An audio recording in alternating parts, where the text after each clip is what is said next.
Well, hello, welcome again to a reading of selections from Plato's Symposium.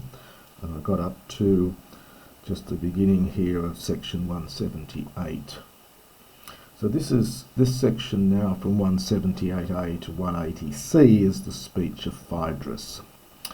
And we'll just do the first part of this in this recording. Phaidros' speech contains the traditional elements of an encomion, that is a song of praise, and he maintains that Eros is a great god, he's one of the most ancient gods, and that love inspires erotic partners, that is the Erastes and the Phaidros, to live well, because in striving after one another's regard they perform noble deeds and avoid shameful acts. Now, of course, the context here is of homosexual relationships between the Erastes, who is the older partner, and the Phaidros, who is the younger partner, which I'll sometimes translate either as the beloved or the favourite. Tau today kai hoi aloipantes arasun ephasan, te kai ekelion hape hos Socrates. And all the others then, in fact, also, they agreed with these things, and they bid, understand him to do, or to say, those things which, the very things which Harpe Socrates said. You've got to supply those from the earlier context.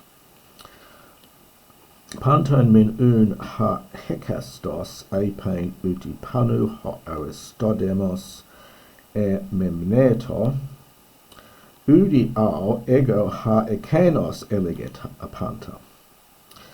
Now minun, this cluster of particles here, introduces generally a new idea, or moves the narrative on. So then, of all the things which each man said, so of all those things which each man said, and we get two utis, so neither did Aristodemus remember them. Panu just emphasises remember very much of them, or remember them in totality. So of all the things which each of them said, Aristodemus did not remember it particularly well. Ut au, nor moreover do I, and have to understand, do I remember all the things which that man was saying, so that what Aristodemus was saying. So he didn't remember everything they said, and I didn't remember everything he said. Hadimalista kai hon edoximoi axio menemonuton tuton humin ero hekastu ton logon. Now we had a men up here. We get a nice little chiasmus again. So we've got the genitive, and then the menun, and then the relative. And now we're getting the other way around. We've got the de malista, and the relative, and then the genitive. So it's a nice little chiasmus here, which only Greek can do. So it's of the things which seemed to me to be especially, got to supply the verb to be, I think here, just to be especially worthy of remembering. Of these things I will speak the word, or the account, of each of these men, of each of these speeches, humin to you. So he's going to then recount the bits that were the most memorable, and I'll just put this set up here. So proton mengar hos per lego epe phaidron arxamenon enthen dipothen legain hoti megas theos ae ho Eros kai thamastos en anthropois te kai theois Polake men kai ale, uk hekista de katatain genesin. For, as I said, he said that Phaidros, firstly, making a beginning, he said that he spoke. Now it's literally from there, from that point, from somewhere. So the sense is that Phaidros picks up what was last said. And the thing that was last said was that Eros was a great god. So I'm probably going to paraphrase this little bit here. So he said, so as I said, he said that Phaidros first made a beginning and was speaking roughly on the premise that, roughly from the last point we made, so roughly on the premise that Eros was a great god and was thaumastos, well, something like outstanding, amazing, both so among men and also among the gods. Polake men kai ale. So it's literally in many places and in another place. So it's, again, I paraphrase this here, perhaps in many different ways. So he is a most amazing in many different aspects, not least in regard to his genesis, in regard to his birth.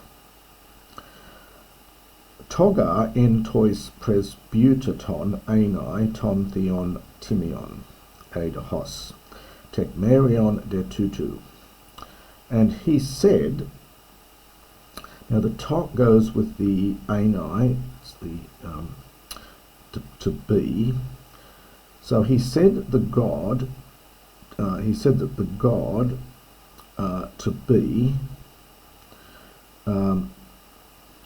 held in honour as being, that's the anai here, so he held that the god is honoured, is being honoured among entois, this must be amongst the other gods, as presbutaton, as the most ancient. So he said that the god was held in, was honoured as being among the most ancient, and here is evidence of this. Goneiska erotos ut eisen ute legontai hup udenos uti idiotu uti poietu Hesiodus proton min chaos phasi genesthai. And then we're going to get a quotation. Gones here is the, this is the nominative, plural. It would be, it's from gonius. You occasionally see gon epsilon upsilon sigma here, but this is just another form of the nominative plural. For the parents of Eros, neither do they exist, nor are they spoken, nor are they said by anyone, neither, well, in idiotus, idiotus is a private citizen, but it's probably got more the sense here of a layman, nor by any of the poets. But Hesiod firstly says that, he says that chaos to have existed, first of all, proton men, and then we get this quotation here, which is from Hesiod's Theogony 116. Well, it's a mixture of a couple of different verses out of Hesiod. It's 116 following in 120, and then there's a bit left out. But anyway, the quotation is Arte epeita gai Eurosternos panton hedos aspheles iae adi eros. But afterwards, there was, so this is after chaos, there was earth broad-chested earth, the continually the secure seat of all things, and then there was Eros. Now, of course, Phaidros is not really correct here, since many poets did name his parents. What is true is they couldn't agree on who his parents were. Some say it was Aphrodite and Ares. Others mention Hermes as the father. But anyway, he claims here that there was no parent. There were no parents named by the poets, which is not quite true. That's not maybe true in Hesiod, but there are other poetic sources. And then he goes on, he mentions this guy, Acusileus, who was an Argive compiler of genealogies from the first part of the 5th century. So this Acusileus agrees with Hesiod that after chaos, duo tuto, now this is a dual here, the two, understand, gods came to be, Gai, earth, tekai erota, and Eros. Parmenides detain genus in lege, and Parmenides speaks of his birth. This is a quotation from, we have a fragment of Parmenides, fragment 132, this is a quotation from there apparently. So he says, Protiston men erota theon me tissato panton. So of all the gods they devised, perhaps they created, Eros first of all. Huto polekothen homologetai ho Eros en tois presbytatos ani. And thus, well, polekothen, it's from many places, perhaps from many sources, from many places. Eros is agreed to be the presbytatos, the eldest, en tois, I think this is en tois theois again, among them all, among all the gods.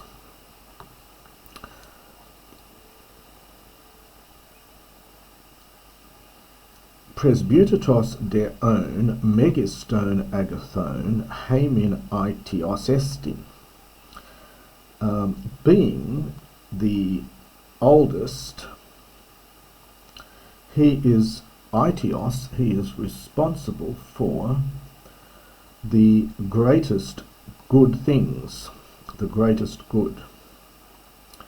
Uga egog echo apain hotimedzon estin agathon euthus neonti erastes Christos kai eraste paidika. For I say, I would not be able, so this is this use of echo in the sense of to be able. So for I would not be able to say that, so I cannot say there is a medzon agathon, a greater good,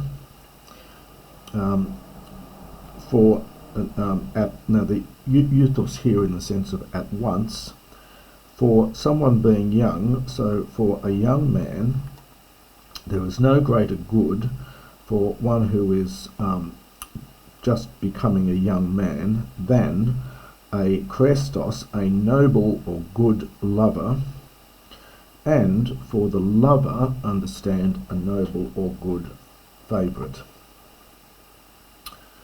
Hoga kre anthropos heges thy pantos tu biu tois melusi kalos biasesthai, tuto uta sungenea hoia te empoien huta kalos uti time uti plutos uti ala uden hos Eros. So we're getting these clusters of utis all the way through here. It's a rather slightly difficult sentence here. I'm going to start down here, I think. So, for men, those being about, we get a future infinitive here, being about to live their lives well, that which it is necessary for them to think throughout their whole life, this thing, which he's going to explain later, neither sungenea, this means kinship, so presumably his family background. Now, hoia te empoien is a variation on the hoios te ami idiom. In place of ami, we're getting empoien, to produce. The hoia is feminine, agreeing with sungenea. So this thing, whatever it is, which they have to think throughout their whole lives in order to live a noble life, neither kinship is able to produce it so well, nor honours, nor wealth, nor any other thing as Eros does.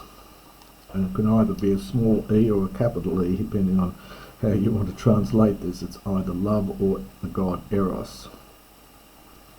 So it's slightly contorted sentence here. So he says that for those who are about to live a noble life, that which it is necessary for them to think throughout their whole life, then this thing, whatever it is, which he's going to explain, neither kinship is able to produce so well, nor honours, nor wealth, nor anything else as Eros is able to produce. Lego de tuto, and here's a question here now. So what is this thing that I'm talking about? So this tuto picks up the tutor up here. So what then is this thing?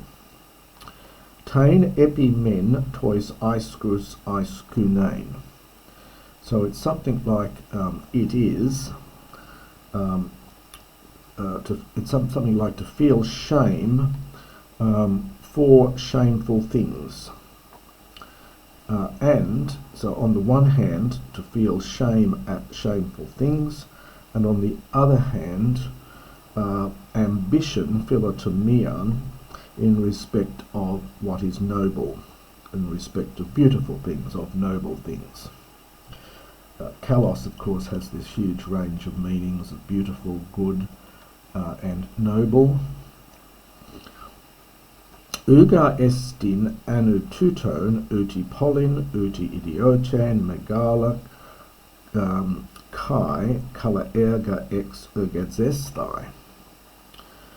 For without these things, neither is a city nor a private citizen, or perhaps a layman, able to complete great and beautiful works.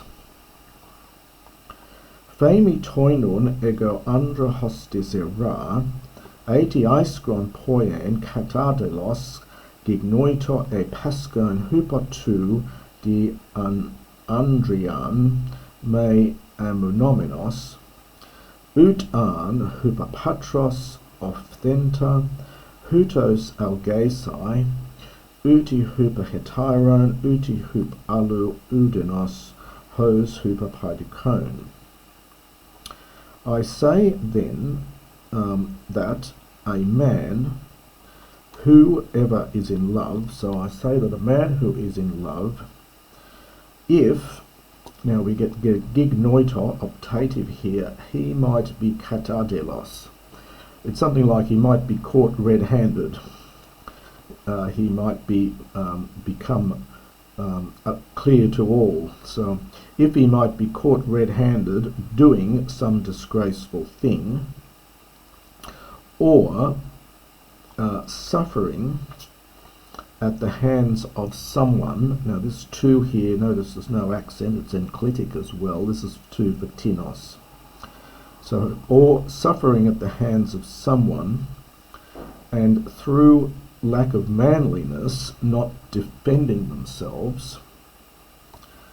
So if this happened, then we get another string of utes here. Neither being seen by his father, would he be thus pained, would he be in such pain, being seen by his father, nor by his friends, nor by anyone else, as he would if he was seen by his favourite.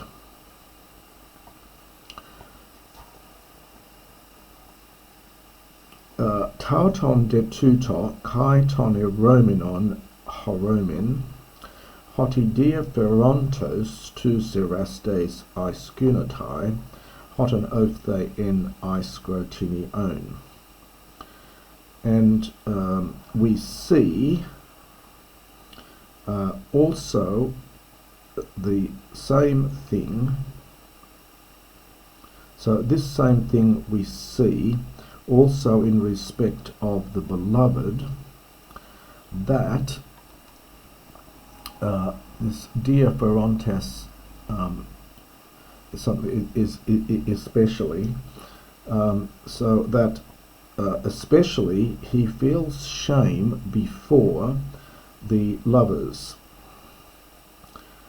i.e., well, it's plural for singular here. So we see the same thing, exactly the same, we see this very same thing in respect of the beloved, that especially he feels shame before his lovers. Whenever he might be seen, ophthe, this is the Eros passive subjunctive, of course, from horao, whenever he might be seen it being in some disgraceful situation, or in some doing some disgraceful act. Eun mechane tis genoi to hosti polingenesthai e stratopidon eraston te kai paidikon on the next page.